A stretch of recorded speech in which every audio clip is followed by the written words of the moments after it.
ti hian withdraw dan kha kan soi le lokang ta hian ke account pakata hian ka bank account na ka withdraw to a hemi bank account tel lo hian a withdraw thei ni poisa lak chho thei hemi bank account mang tur chuan SBI kan nei nga ya SBI kan nei lo ni chuan bank account kan set ve thei lo ma sela khami rural mang khan ti dan omani hemi point hi bank account set mi lo hianin a point hi kan shala GPay up te khan poisa kha sin min lo thon mai o rural mang po kan the ti na ni chu chun hei withdraw ta hin kan lu tanga ta kan lu chuan ti hian hei withdraw kan lut le ta record ta kan lu chun ti hian kan withdraw to na hei bank account na kan set nei tin aron lang ta ni dollar kwala sum thum pariat hi kala chuak to ka bank account na ron lut to tinga ni bank account le to SBI kan nei nga ya ma se SBI tel lo khan hemi bank account set mi lo hianin poisa hemi point na hi a hral thei ni point na hi kan hrala ti chuan GPay in poisa min lo transfer mai ni mo kan account na khan ti khan khati ang chi te po khan nakina kanin hrilanga chuwang tuna chun lo live ula lo ti ula lo lungai lo la bank account kha etangai lova in du chuan in etangai SBI in nei chuan in nei lo chuan etangai lo khan point na in hrilanga noi khat in nei huna point chuan poisa in la chuak thei don ti na ni le tun video a chuan von account siam dan le poisa tam tak hlo thei dan kan soi dona alat ti lo te tan khan uluk deuin lo inanga ati to te tan pon in tin nge hlok taka kan siamang ti le agency kalpui dan tur kha kan soi don ni agency account siam dan to karon soi chuak don ni chuwang chuan video hi lo en ula uluk deuin lo ngai thlang chu o Christmas te nai to a he von account tang hian dollar tam tak kan hlo chuak thei don ani thakhat chungin cheng tam tak a hlo chuak thei ni chumi hlo chuak thei tur chuan ti tur pakhat kan neya apa ngai hemi account pa ngai le agency atangin ni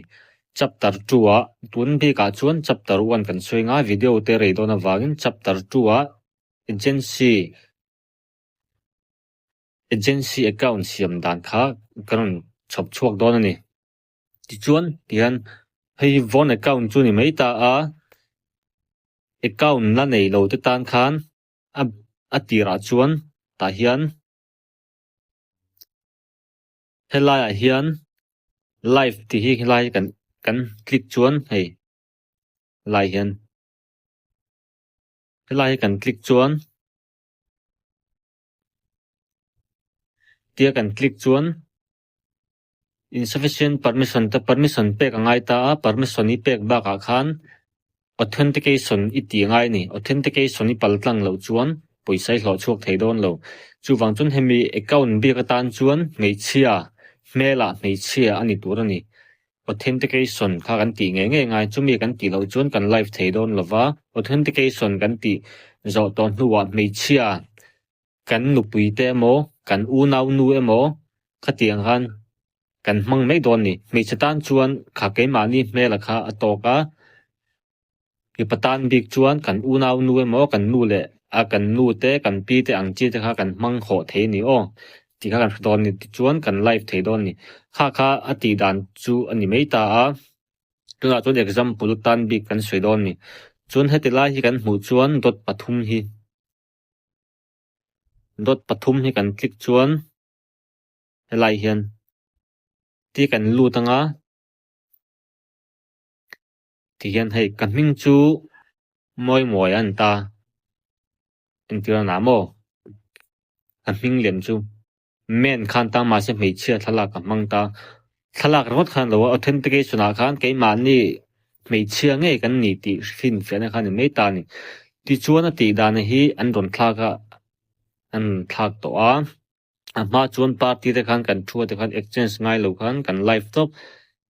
kan party zone khan kan receive top thei ta ni khatiang kha tuna chuan ani ve to lo ti kha kan thadon ne ti chuan helai hian kan lu le chuan reward ti hi ta hian kan lu tang reward tan kan lu chuan ti hian ati dan tur step a hi alo ta ni hi coins kan hlo chhuat thei dan tur khan ta ni etilai hian helai kan chiar chuan tuna chuan daily life duration hi 60 minute a hian point sang khat kan hlo thei tina ni hi account nei to live to te khami account rei tak lo ni nei to tan kha ni ma se nang ma ni new user tan chun helai hian sing khat le sanga hi ni tin i thum chungin sing khat ni tin sing khat sanga in hlo chok thei don tina ni chu apoi mo MMA ni kan account kan siam tran tira tang khan i thum khen kha ni tin da kar khat coin sang khat le zanga sing khat sanga kan hlo thei don tian ti chuan ani thumna a chuan singli sanga coins kan hlo chuak thei don tina ni chu wang chuan kan account siam tran ti face authentication kan ti tang khan kan live tran ngai ti na ni chu new user tan a hlok ta ni singli sanga ni chuan ini thum i live pel to chuan ni tin daka min 60 minute point sang khat i hlo theinga ti chuan party a hian hei kan hmu chuan 1 hour sa zaria 2 hour sa hian zaria tho i hlong avai in sang khat le zaruk i hlo chok thei do ti na ni ti chuan chumi tang renga chuan sang ni le zaruk ni tin i hlo chuak thei don ti na ni chu kha abul tana chawon ta masala helai hian PK ala le ta ni PK ti je chu na kina kan soinga PK a hian ni tin hian kan la hlo chuak le thei don ti ani PK kan friend te ne na kan ti khan point somnga ni nga PK must be tian la hian sing kha sang hi hlo theina chan salom le ta ni lai hian 3 random PK activity wins satita helai hian khami kan PK atang khan sang ni te sanga tiang chi sing kha sang ni hlo theina la le ta ni ti chuan tuna hian diwali hi omawang hian live 1 hour sa ta hian kan profile in lo an tinga ka siang kan profile tem yang hi kan hmulo kang hi avatar kan dong thei don ti dan ni hemi avatar kan hlo chuak thei bok ti na ni ti chuan kha khan ta ni kan live fanga kan live zo khan example kan live zo tang khan kan receive fanga kan party apo khan coins kan in exchange sang khami ti dan thelo tan chun WhatsApp le khating link ka lo danga min lo zo tanga kan in hril fiang chu coins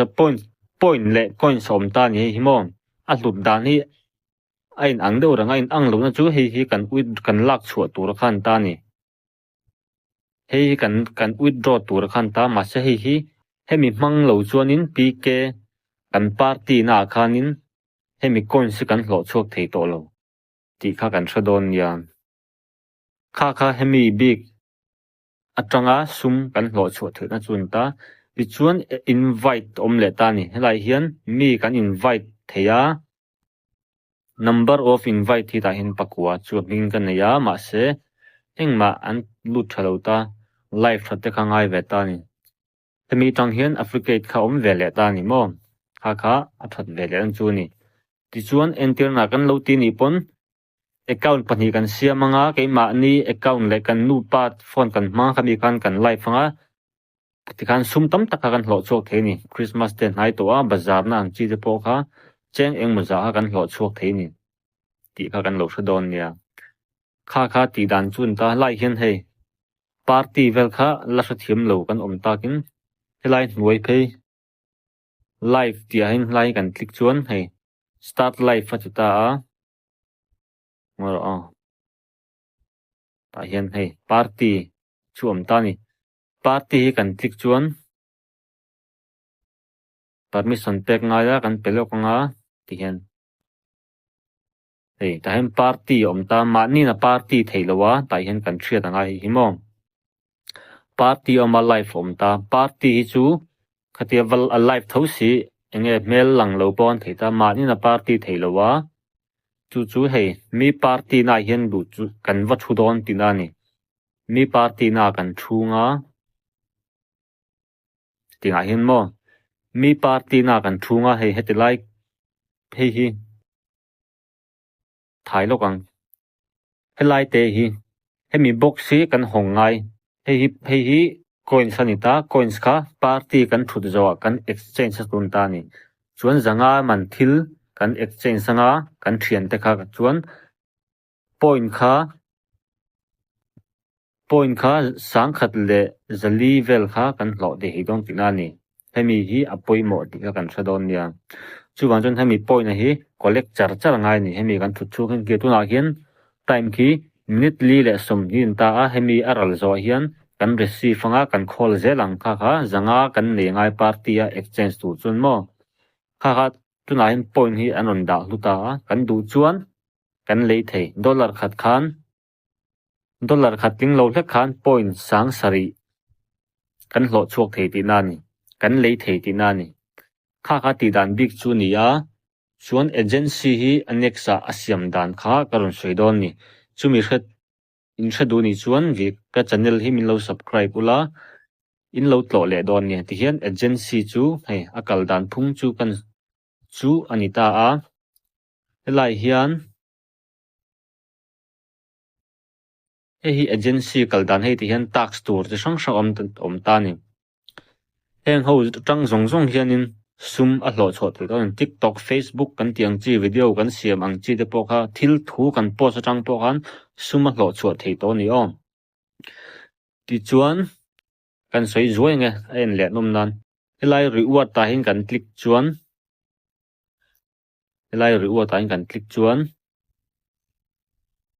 kan click anga ti hian hei a hlok bi ko to komo agency bi ki ti hian hei sanga zanga tiang chi valid host som pani kan lia sangli valid host 6 a sangkhat tiang khan hlo thei chi sang hi asang to ni hei chu nakina next kan soi chengang video te roi don wangin min lo subscribe ula video thar in lo mule theinan ativel lo te tan khan description a khan link ka da anga in share them lo te kha min lo zot don ya